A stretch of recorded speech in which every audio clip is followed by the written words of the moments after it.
ಮದುವೆ ಮನೆ ಅಂದ್ರೆ ಸಂಭ್ರಮ ಸಂತಸದ ವಾತಾವರಣ.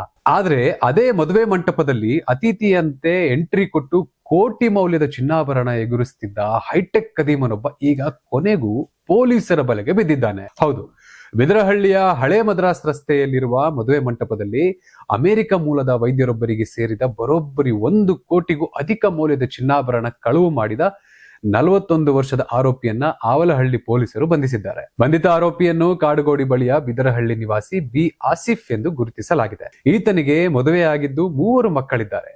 ಮೊದಲು ಕ್ರೆಡಿಟ್ ಕಾರ್ಡ್ ಹಾಗೂ ಸಿಮ್ ಕಾರ್ಡ್ಗಳನ್ನ ಮಾರಾಟ ಮಾಡ್ತಿದ್ದ ಈತ. ಆ ಬಳಿಕ ಆನ್ಲೈನ್ ಗೇಮಿಂಗ್ ಮತ್ತು ಜೂಜಾಟದ ಚಟಕ್ಕೆ ಬಿದ್ದಿದ್ದ.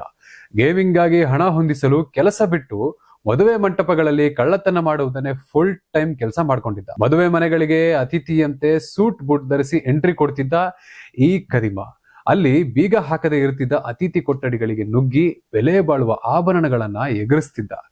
ಕಳೆದ ಏಪ್ರಿಲ್ ಕೊನೆಯ ವಾರದಲ್ಲಿ ಸೋದರಳಿಯನ ಮದುವೆಗೆ ಬಂದಿದ್ದ ಅಮೆರಿಕ ಮೂಲದ ಮಹಿಳೆ ವೈದ್ಯೆಯ ಸುಮಾರು 725 ಗ್ರಾಂ ತೂಕದ ಚಿನ್ನಾಭರಣಗಳನ್ನು ಈತ ಕದ್ದಿದ್ದ.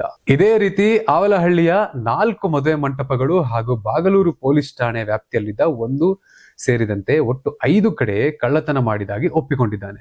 ಪ್ರಸ್ತುತ ಪೊಲೀಸರು ಈತನಿಗೆ 47 ಲಕ್ಷ ರೂಪಾಯಿ ಮೌಲ್ಯದ 340 ಗ್ರಾಂ ಚಿನ್ನಾಭರಣಗಳು ಹಾಗೂ ಕಳ್ಳತನಕ್ಕೆ ಬಳಸಿದ್ದ ಕಾರನ್ನ ವಶಪಡಿಸಿಕೊಂಡಿದ್ದಾರೆ. ಹೊಸಕೋಟೆಯ ಜ್ಯುವೆಲರಿ ಶಾಪ್ಗಳಲ್ಲಿ ಈತ ಮಾರಾಟ ಮಾಡುತ್ತಿದ್ದ ಆಭರಣಗಳನ್ನ ಪೊಲೀಸರು ಜಪ್ತಿ ಮಾಡಿದ್ದಾರೆ. ಜುಲೈ 8ರಂದು ಕಟ್ಟಂನಲ್ಲೂರು ಕ್ರಾಸ್ ಬಳಿ ಮದುವೆ ಮಂಟಪದಲ್ಲಿ ಈತ ಅನುಮಾನಾಸ್ಪದವಾಗಿ ತಿರುಗಾಡುತ್ತಿದ್ದಾಗ ಅತಿಥಿಯೊಬ್ಬರು ಸಂಶಯಗೊಂಡು ಹಿಡಿದು ಪೊಲೀಸರಿಗೆ ಒಪ್ಪಿಸಿದ್ದಾರೆ. ಸದ್ಯ ಆರೋಪಿಯ ವಿರುದ್ಧ ಬಿಎನ್ಎಸ್ ಸೆಕ್ಷನ್ 305ರ ಅಡಿಯಲ್ಲಿ ಪ್ರಕರಣ ದಾಖಲಾಗಿದ್ದು ಹೆಚ್ಚಿನ ವಿಚಾರಣೆ ನಡೆಯುತ್ತಿದೆ. ನಿಮ್ಮ ಮನೆಯಲ್ಲೂ ಮದುವೆ ಅಥವಾ ಶುಭ ಸಮಾರಂಭಗಳಿದ್ದರೆ ಅತಿಥಿ ಕೊಠಡಿಗಳ ಭದ್ರತೆ ಬಗ್ಗೆ ಎಚ್ಚರದಿಂದಿರಿ.